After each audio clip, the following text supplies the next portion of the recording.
about to turn left on my road to go to the farm. So maybe from here is about maybe just 1 minute to get into my farmhouse. And this is a wrong road.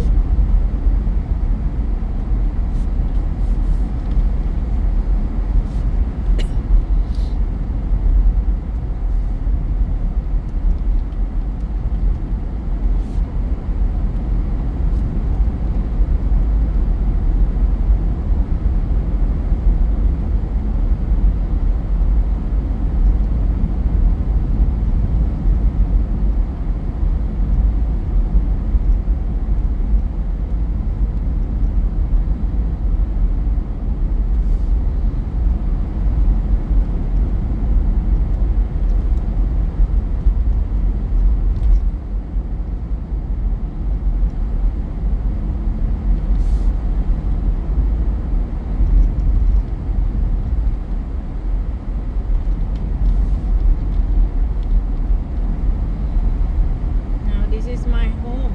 This is my farm, guys. Thank you for coming with me to get home. Oh my God, my pijoa is so many in the ground. It's all getting rotten. Yeah, this is my farmhouse.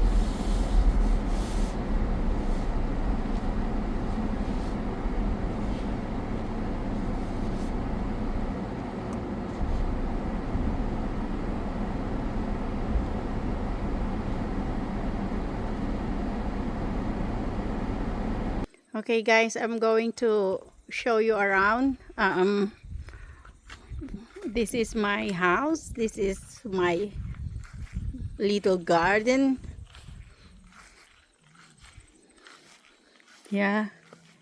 And yeah, this is my I going home here only when after I finish work from Monday to Thursday. I go home here only Friday and back again to work in balik na ulit ako sa trabaho na linggo ng gabi ng hapon. Yan yung bahay namin dito, maliit lang pero yeah, makalat. Ang daming trabaho sa yung mga sayote, marami na lang sayote. Sino may gusto ng sayote dyan? Mga kababayan. Yeah. May tinanim ako dito, yung mga tanim ko naglalaglagan na. Yeah.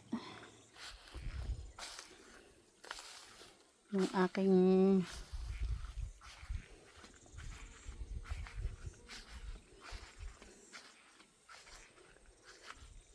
this is my little fish pond.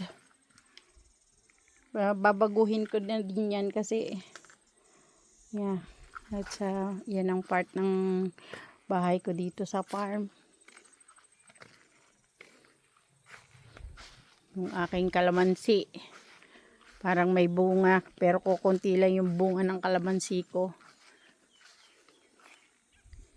Yeah. Papakilala ko kayo sa aking 4 na lady dito. Ito si Autumn.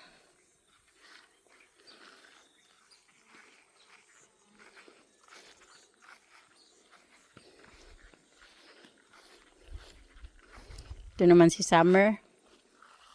Hi Summer.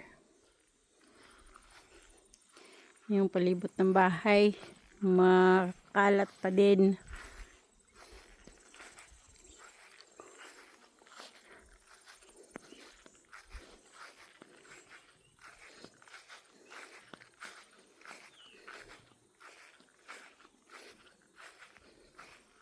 Ito si Winter.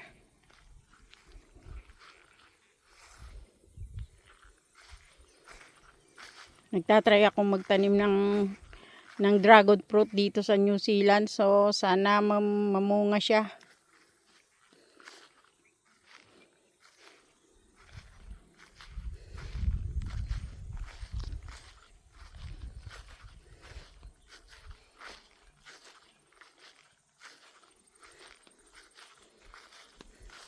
Ito naman si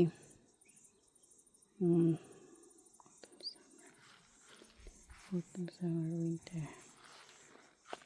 Oh, ang dami-daming wasp doon sa kanya. Yan yung aking maliit na sasakyan na nagdadala sa akin sa city, pabalik dito sa farm. Yung mga maraming lemon ngayon, pero hindi pa masyadong ready yung aking mga pidjowa. My God, so many pidjowa, it's just wasted. Ang aking bayabas, maraming hinog na bayabas. Look guys, yung bayabas ko dito pipitasin mo lang hanggang tuhod ko lang. Yan naman ang pidjowa, parang bayabas din siya, pero ang laman niya parang laman ng avocado. Pag kinain nyo, pag biniak nyo siya, ang lasa ng pidjowa parang hindi avocado, parang lasang guyabano, yeah. Ganyan ang lasa ng pidjowa. Yan yung puno niya. Almost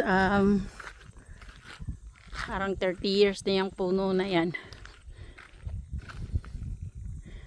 Yan yung part ng aming farm, pero hindi ito yung milking farm. Dito lang pinapalaki yung mga mini milking na gatas ng mga ginagatasan ng mga baka. Bibisitahin ko yung aking kangkong.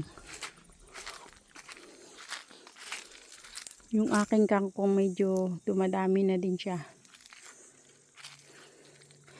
Isang araw igagala ko kayo dun sa mga baka para makita nyo.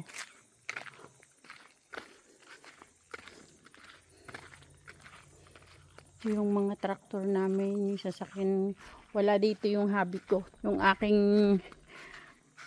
Dutchman, wala dito ngayon. Parang may pinuntahan siya mga apo niya. So, igagala ko muna kayo dito sa aking maliit na orchard. Papakita ko sa inyo yung aking persimmon kasi nagtanim ako ng persimmon dito. Yung aking mga tubo. Tatry akong magtanim ng saging. Yung persimmon ko hinog na. Parang i-harvest ko na siya. Hi guys, look, my persimmon is ready. I'm going to harvest one. My first persimmon.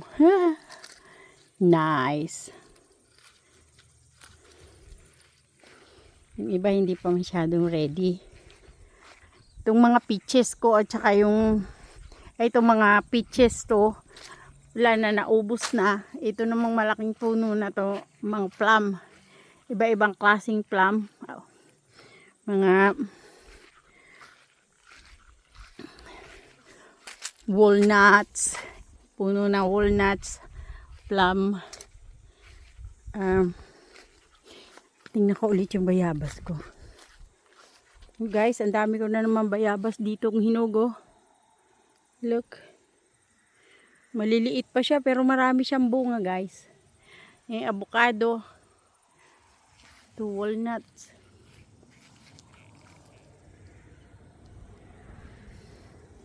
Yung aking mga tubo-tubo.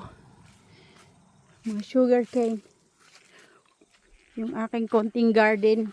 Pansarili lang naman. Hindi naman yung garden na pambenta. Pang sarili lang. Kasi masarap din magluto ng gulay na galing sa puno. Sarili mong puno. Maraming sili guys. mga sili. Pero hindi siya masyado maanghang. Oh my God, ang dami-daming wasp. Lagi ako inaatake nitong mga wasp na to.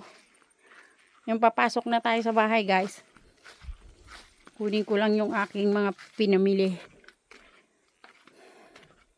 sa aking sasakyan.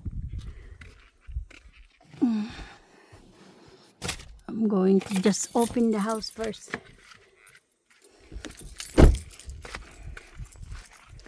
You know, being a farmer's wife is sometimes when you get inside the house is not. Hi, Ming Ming! My little cats.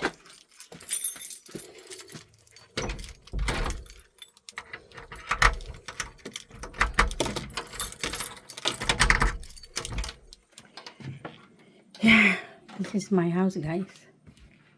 My little farmhouse. My plants. Hi, my plants. Kumusta na kayo? Ayan. Yung aking mga plant dito. Oh my God. Nahulog. Bakit?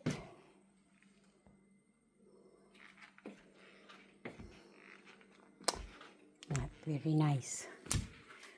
Not very nice.